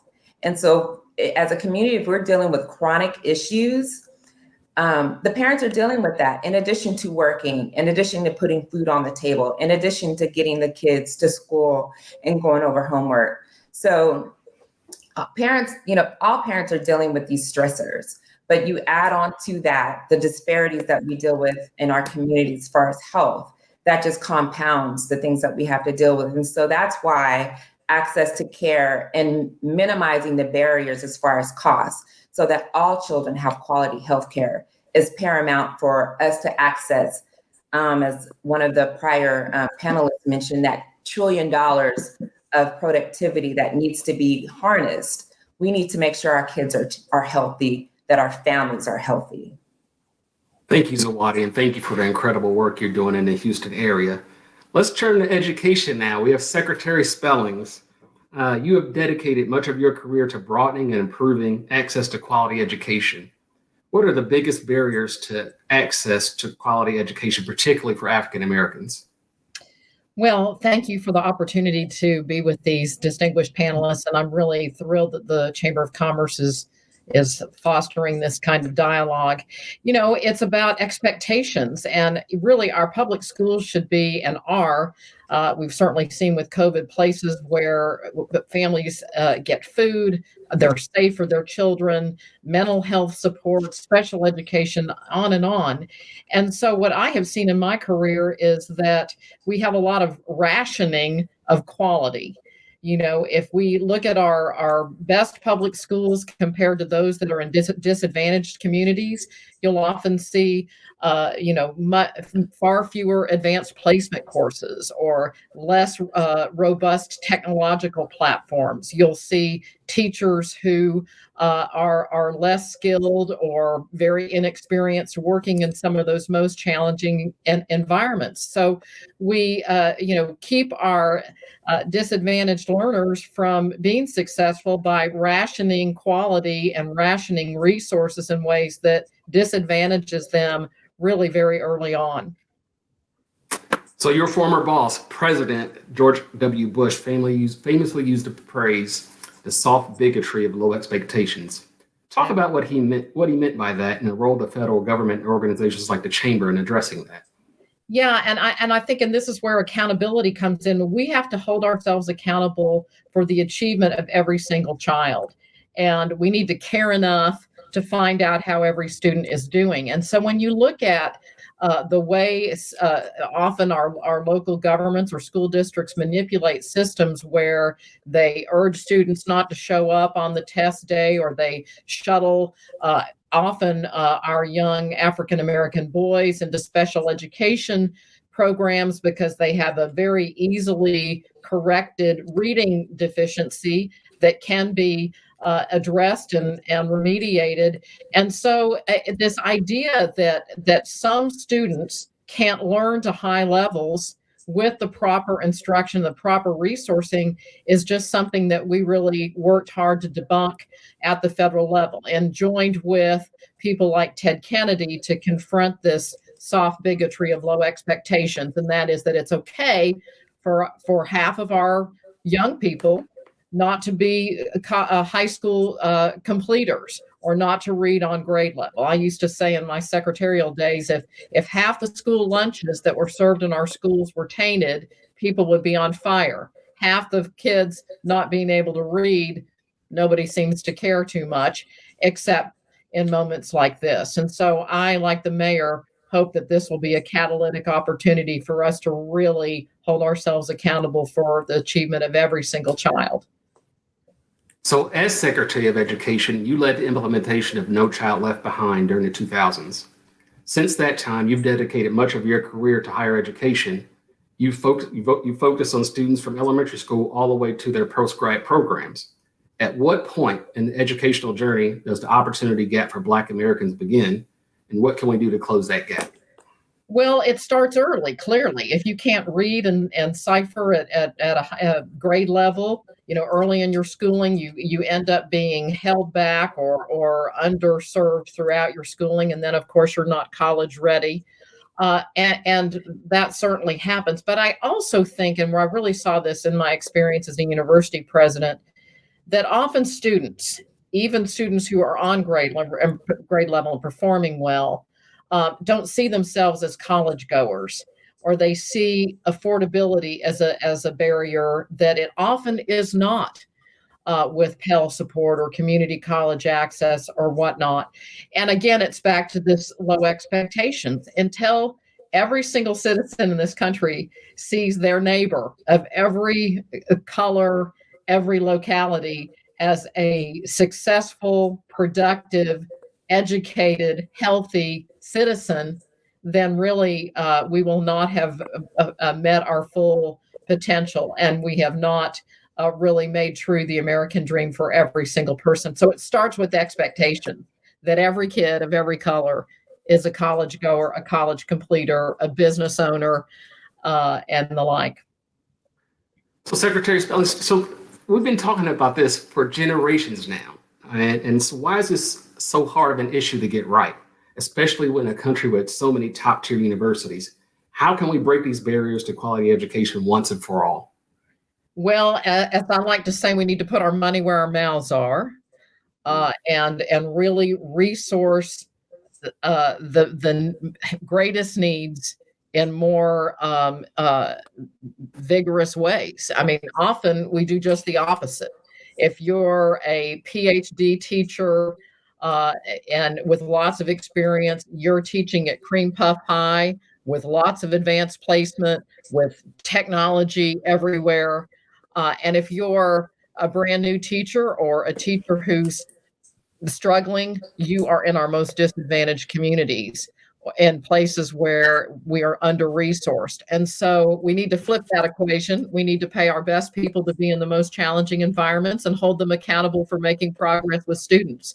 We also, and you expect me to say this, need to not give up on accountability. There's a real undercurrent of retreat for caring enough to find out how our students are doing. When underachievement is not put forward or not well understood, we don't need solutions to problems we don't have. And so there's a real undercurrent to let's put it all back in the closet and live to fight another day. These are very thorny issues. And until we start putting our money where our mouths are, we will not fully address the problem. So clearly we're living in a COVID environment right now, and there's a lot of discussion of, how this is going to impact education. Are there going to be online learning classes? Are there going to be smaller classes? What should CEOs be advocating for right now to ensure the education system successfully produces a supply chain of diverse talent, given that disparities may even increase now because of the current learning environment that our students will be subjected to? Absolutely. And, I live in a state with about 6 million school children. Nearly 2 million of those students do not have access to reliable, ubiquitous broadband, high-speed internet or devices. And clearly that is essential for telehealth and telemedicine, e-learning, e-commerce. And so just as electricity was, required for productive communities, so too now is high-speed internet access. And I think we can mount a mighty coalition of policymakers, educators, and health professionals to make sure we have that adequate infrastructure that is so necessary for learning these days. And I also think that, we need to, make it our business and hold ourselves accountable to confront this problem once and for all. And I'm not sure we have still had that, in our face enough. When we look at the outcomes, that you're 3 times less likely to be a college completer if you're African American, then that's just untenable for our country and for our state. Thank you, Secretary. I want to thank Mayor Benjamin, Zawadi Bryant, Secretary Spellings, for spending time with us today.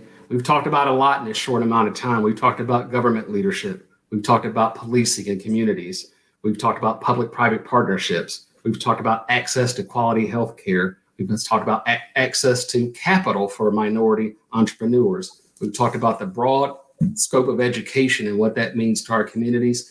And we've talked about accountability for our business leaders. So I want to thank all of you for your time today. It's been a great panel. And again, thank you for your time in this important discussion. Thank you. Thank you. Good job.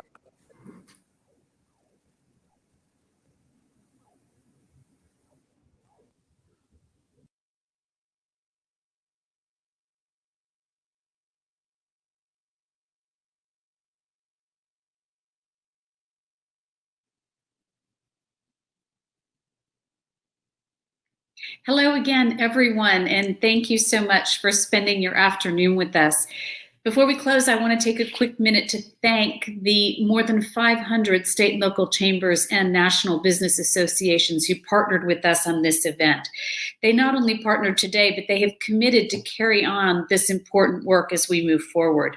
And I want a special word of thanks to these 10 steering committee members who were the first ones to stand up and say, "Count us in. How can we help? We want to lead." Together, they represent significant segments of our economy and key regions of our country, and their leadership is emblematic of the business community's commitment to translate this national dialogue into nationwide action. Our goal today was to listen, to learn, and to lead, and I hope that each one of us is leaving this conversation both better informed and newly inspired to do this important work. Because what matters most isn't today, it's what we do next, how we drive meaningful, measurable impact through public policy and private sector solutions. It's going to require us to do many things at once. We need to develop concrete and data-based policies. We need legislative proposals to bridge opportunity gaps, starting with education, employment, entrepreneurship, and criminal justice reform. The Chamber is going to take everything we've learned in the past few weeks, culminating in today's conversations, and unveil a robust new agenda that builds on existing programs and proposes new ones very soon. We look forward to working with all of you, with our partners and stakeholders across the country, to move these proposals forward quickly in the nation's capital and in state houses across the country. At the same time, we'll continue to convene our members and other leaders in business to discuss best practices and plans of action that we can begin implementing now on specific challenges that we've heard about and talked about today, ranging from equitable hiring practices and board diversity to workforce development and access to capital. Most important, we will leverage and continue to leverage the business association relationships and the state and local chambers, because all of those folks who join forces with us today can make sure that this national conversation is carried out at the local level and at the community level. We know from industry to industry the needs are different, and we know that the needs and priorities of Scottsdale, Arizona are going to be different than in Greenville, South Carolina. So we are really going to count on our local and industry partners if we're going to continue this work and have true action. And as Gail King and others said today, make this time truly different.